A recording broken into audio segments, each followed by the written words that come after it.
नमस्कार, मैं naturopath doctor Ranju. Holistic health solution में आपका स्वागत है।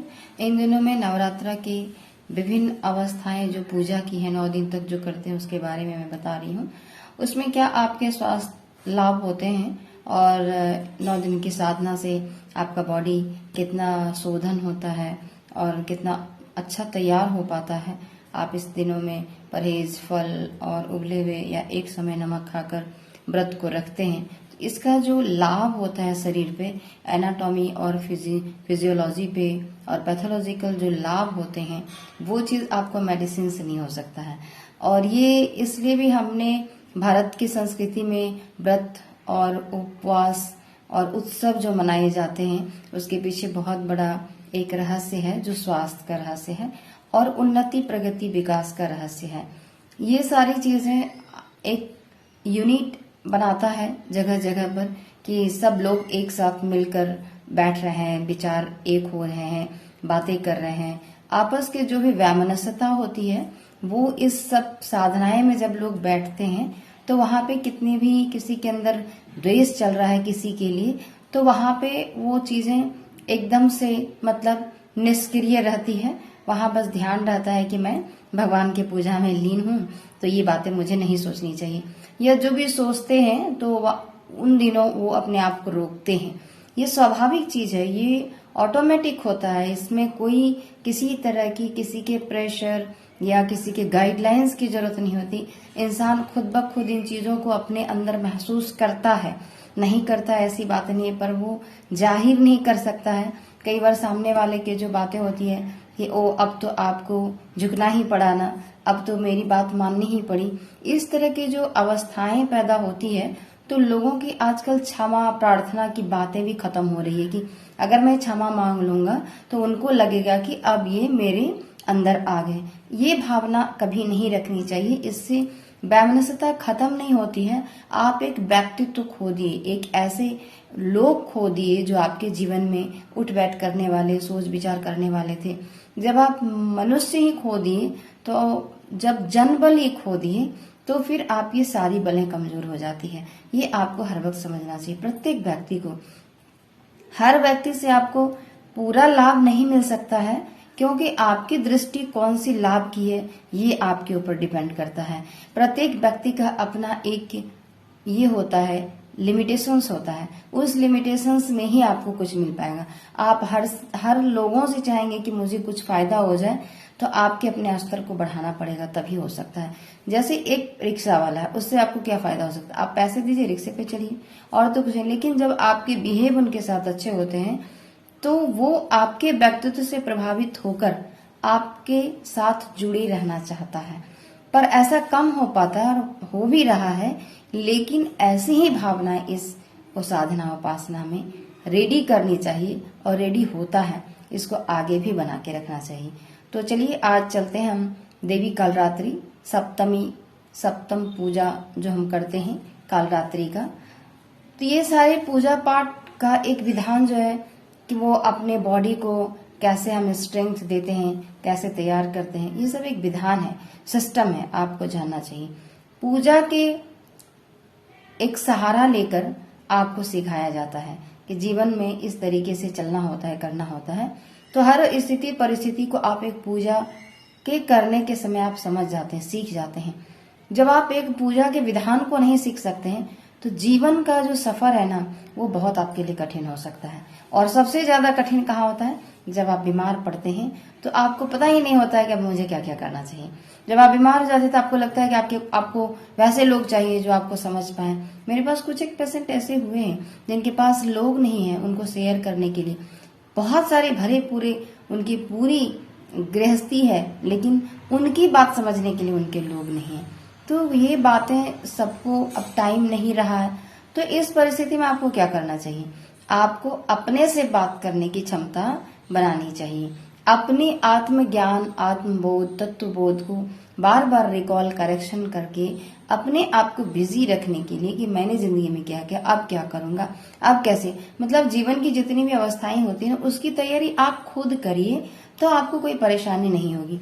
आजकल ज्यादातर क्या हो रहा है, एक मानसिक दशा हो गई है कि मेरी उम्र हो गई तो बहू बेटा मेरी जिम्मेवारी ले लें। वो तो लेंगे ही, आपको बिना बोले लेंगे, या आपको लगता है कि हम प्रेशर दे रहे हैं तो ही लेंगे। मुझे नहीं लगता कि ऐसा है। अगर जिनके लिए, बहुत लोगों के लिए होता भी होगा, ऐसी बात नहीं है कि नहीं। आज की स्थिति परिस्थिति बहुत ही व्यस्तता वाली हो गई, किसी के पास समय नहीं है, वो चीजें समझ नहीं पा रहे हैं, तो ये बातें होती हैं। तो हम लोग इसको किस तरीके से लें ताकि हमारी जीवन भी आसान हो, लोगों के साथ उठ बैठ सकें। कई बार हमने पेशेंट को कहा है कि आप क्यों चाहते हैं कि आपके बेटा बहू आपके पास आ जाएं? वो अपने काम छोड़ देंगे तो आप उनको कैसे जीवन भर पालने की क्षमता बनाएंगे? बताइए। आपका एज हो गया, आपके साधना उपासना के समय आप उनके लिए बार बार प्रेयर करिए कि बच्चे अच्छे रहे, मैं भी अच्छी रहूं।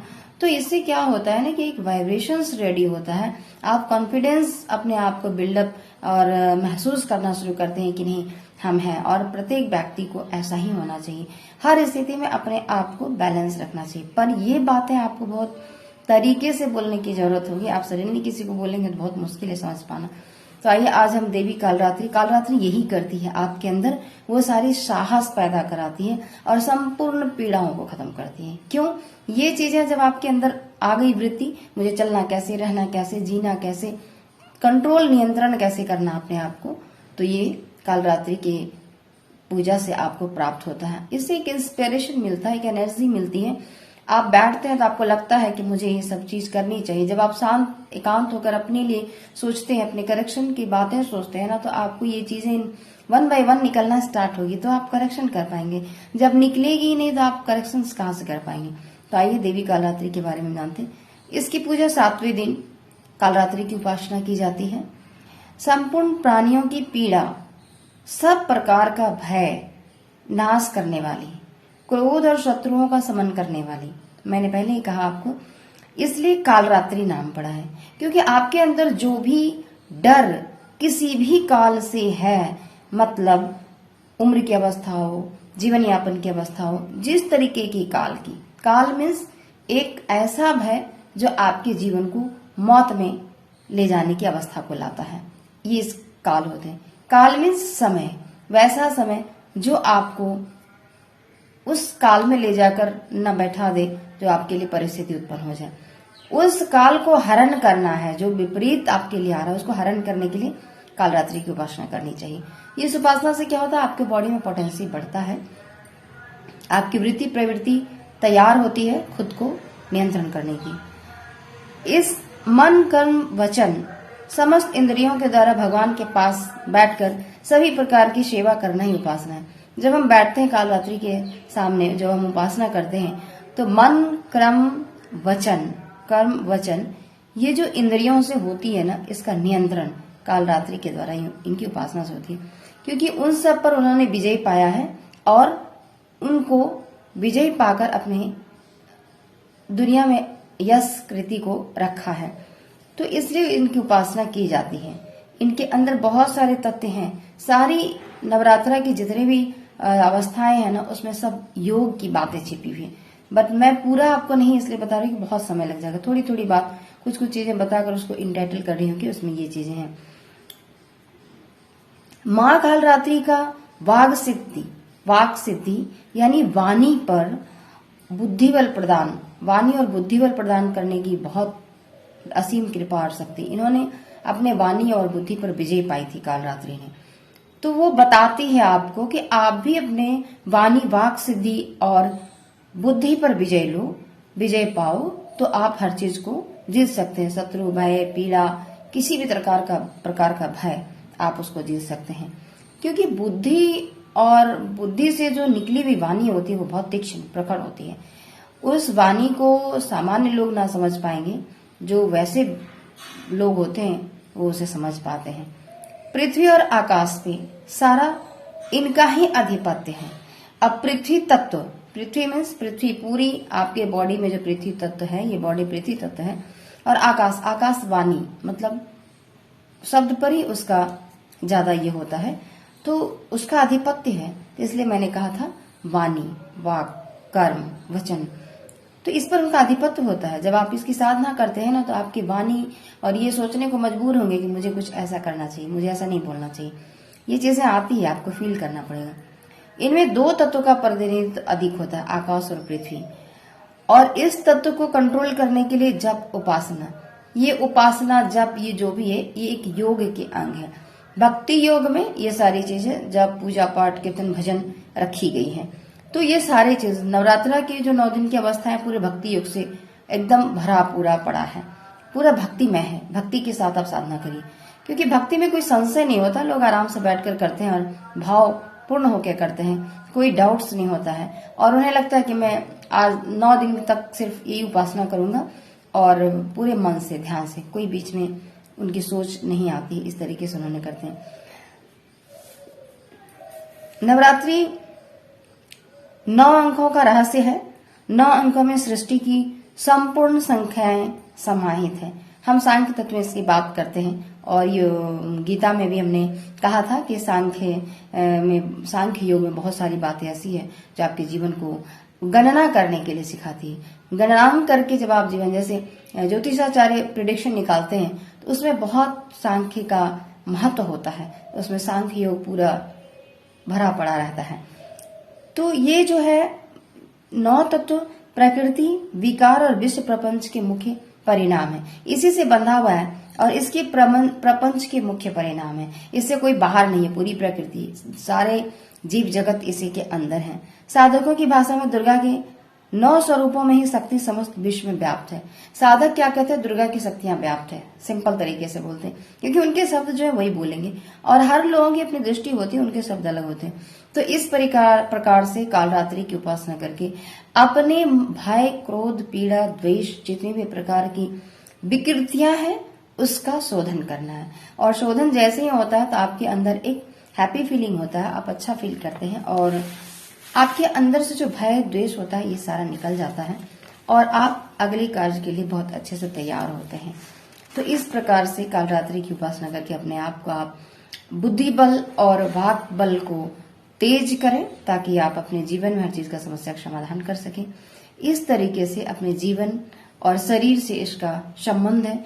किसी भी साधना में अपनी इंद्रिय का बहुत बड़ा भूमिका होता है और इंद्रियों का ठीक होना ये एक हेल्थ की बातें आती हैं। अगर इंद्रियां ठीक नहीं है तो आप बैठ नहीं पाएंगे, कोई काम नहीं कर पाएंगे। तो इससे जुड़ा हुआ है हेल्थ, आप दूर नहीं हो सकते और आप पीछे भी नहीं हट सकते, इसे आपको अपनाना ही पड़ेगा। तो माँ कालरात्रि के जो श्लोक है आइए हम उनमें सुनते हैं। 2 पंक्तियां में, 3 पंक्तियां में, 4 पंक्तियां में पूरी बातें समाहित हो जाती है और हम यदि इसको समझ पाते हैं तो बहुत अच्छा उसका आपको एक मूल्यांकन मिल पाता है, आप उस पर अमल कर पाते हैं। नहीं समझ पाने के बाद विशेष मार्गदर्शन में बैठना पड़ता है समझने के लिए, तो आप समझ के आप इन्हें करें। सुनते हैं। एक बेनी जपा कर्णपूरा नग्ना खरा स्थिता लंबोष्टि कर्णिका गर्णी तैलाभ्यक्त शरीरिणी वाम पादोल्लसल्लोलता कंटक भूषणा वर्धन्मूर्धजा कृष्ण कालरात्रि भयंकरी कालरात्रि भयंकरी कालरात्रि भयंकरी।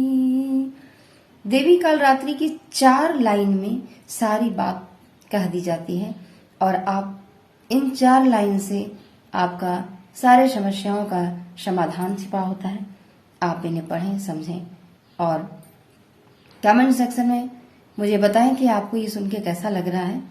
आप कमेंट करेंगे तो मुझे पता चलेगा कि आप सुन रहे हैं और आपको समझ में आ रहा है या नहीं समझ में आ रहा है। आप इस वीडियो को जो भी देख रहे हैं लाइक, सब्सक्राइब और शेयर जरूर करें ताकि अगला नोटिफिकेशन आपको आसानी से मिल पाए। आज के लिए यहीं तक, धन्यवाद।